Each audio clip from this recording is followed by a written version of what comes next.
so I'll give you the personal example from Big Blue Sky.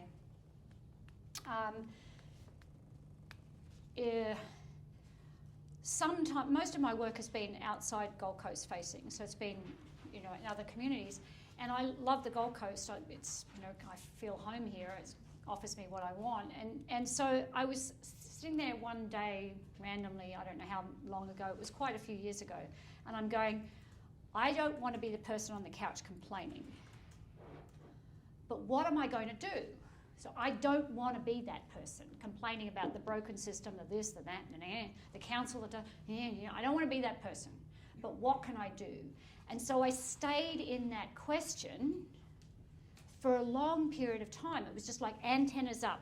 What can I do? What can I do? What can I do? Searching, searching, searching. It was just that sort of low pattern searching. It wasn't desperate. I didn't need to do anything. I just didn't want to be the person on the couch complaining. I wanted to make a contribution. I didn't know what it was. And then I was in a conversation with a group of colleagues in November at the Southport Yacht Club.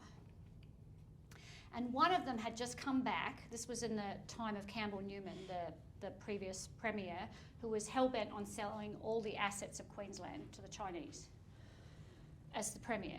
I don't know whether you remember that. But anyway, this chap had just come back from Townsville, where they'd convened the community of Townsville, not all of the community, but enough, in an event to discuss how the community could buy the port of Townsville and have the majority share instead of the Chinese. And I heard that and I'm going, I want that. It was like, boom, that's it. That's what I've been looking for. I want to create something like that here on the Gold Coast. And it was just, there it was, clear as day. I had no idea what it was going to look like. None at all. I just knew that that was what I wanted to do. And so then a group of us got together in January, and for various reasons, we picked a date, the 5th of November, 2015. And if any of you know your history, what happens on the 5th of November? English history. 5th of November. Remember the 5th of November. Remember. Sorry? Magna Carta sign? No, it was Guy Fawkes. It was the revolution. It was the overthrow of the Parliament. Didn't realise that until 2 days before, but we picked the 5th of November. And it's relevant. Anyway, so we picked this date in January, the 5th of November. Not a clue. All I knew was that I was going to have an event on that day that was going to bring community together to actually co-engage in the creation of the future of our city. That was it. That was it. And the rest of it was just one syntropic miracle after another. And that's not to say it wasn't hard, because there was definitely hard pieces.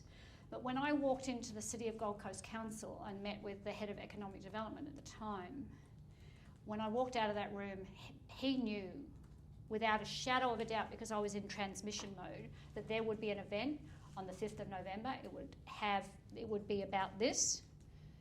And he knew it so certainly that they didn't fund it a lot, but they gave me $10,000. First meeting, didn't know, all of that sort of stuff. And it was from this experience that we created the Trust Manifesto, which is what we're going to move into in a moment. But it was from that we created this, that enabled a team of 12 total strangers. Like, I met Lou, who became the co-founder, in May, on May 9th. I do remember some dates. I met Lou. I was introduced to her from the council, and I had to beg them to actually make the introduction, because they said, oh no, she's doing something different. Can I meet her? Yes. So we met, and a 3-hour conversation. At the end of that, she said yes. And we were, it was it. I mean, I didn't know her from Adam, from that, but that was it. And then all of these other people that we had on the team, we had Suzanne, who was Yasser Arafat's go-to journalist in the Middle East before he was assassinated. So world-class journalist on the team. If you were an HR department, you would never pick this team, ever, in a million years. You just wouldn't have them. There you go. And none of us had event experience. We had Susan, we had Tori, who was a town planner. We had Maxime, who was from Spain, who arrived 3 weeks before, found us on Meetup, and became just an extraordinary advocate. We had a shipping logistics coordinator. This extraordinary team of people. Peter Tiedeke, who's a world-class photographer, Gucci, any brand in the world you name, he's done it. He's also local. So these people just showed up, and they showed up, and then every Wednesday they just showed up and sat around a table for 3 hours and created this event. And everything that is in this room was applied to that. My role as steward, it was incredibly minor in reference to the creation of the event, because all I needed to do was give these people the field of play, and they were then given permission to just show up in their brilliance. So when Peter walks in one day, all business-like, with the flip chart under his arm, and he walks and he says, and he puts it up and he says, right, if we're going to do this, we can't do that. And we're all looking at him going, yeah, he's right. There it is. Yeah, good. Off we go. And so this team of people with this architecture that we're going into, the Trust Manifesto, co-created a world-class event we broke every rule. We had yoga on the beach at 4:30 in the morning, that's Lou's idea, to the sunrise, with the Didge and Ella Fence, the musician, playing. You were down there? Yeah. And then we started the actual event at 7 in the morning, like who starts an event at 7? It went to 8 in the evening. No one left. Everyone stayed.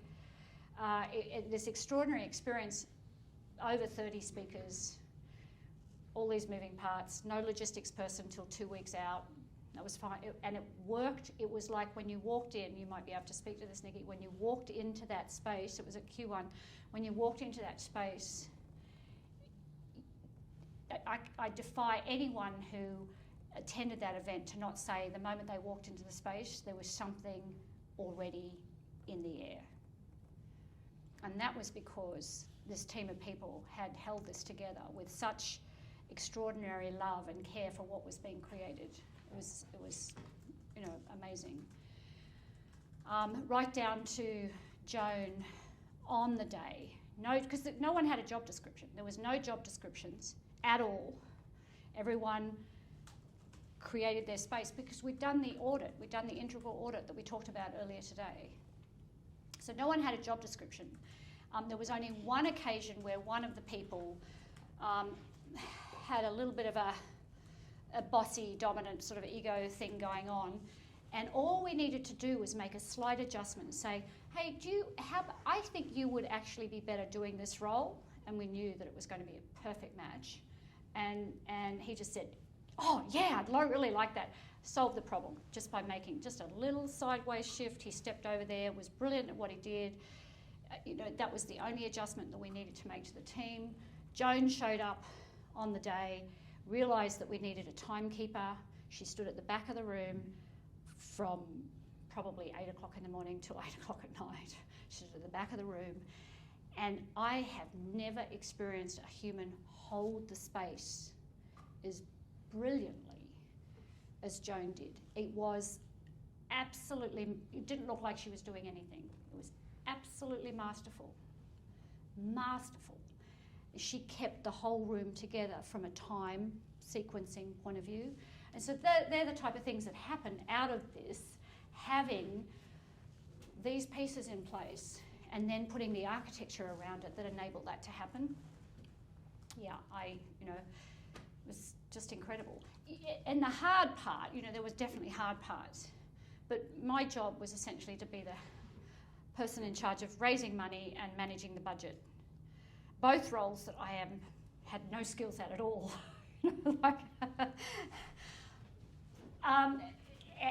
Doing all of that. And on the Monday, because this was a Thursday, on the Monday, we were 25 grand down. I'm paying external, none of us got paid. I'm paying external providers. On the Monday, we're 25 grand down. But I knew that it would come. I don't know where it would come from. There was not a single doubt in my whole being that this wasn't going to happen. The other thing I knew is that I would do anything, to a point obviously, but I would do anything to ensure that that happened. So there was not a single human that I wasn't prepared to call, a place that it was just, we need to have this happen. And then when we got the phone call at 2 o'clock that afternoon that the 25 grand was there was quite a lot of screaming going on. But those are the type of things that are the potential possibility of this. And so part of my role as well in that as the steward, which is where we're going to come to when we look at the Trust Manifesto, part of my role, I had to, because it was my source idea. It wasn't Lou's, it was mine. It arrived for me, I was the steward. Everyone knew that, even though we were co-founders. It was my source idea, and I knew its patent integrity. And and the people came because they were attracted to this. They wanted to be part of this. And so then we created the architecture in which people could then engage in that gave them the opportunity to bring their wholeness into that community as a sovereign choice, which was part of it was using the integral accounting audit. And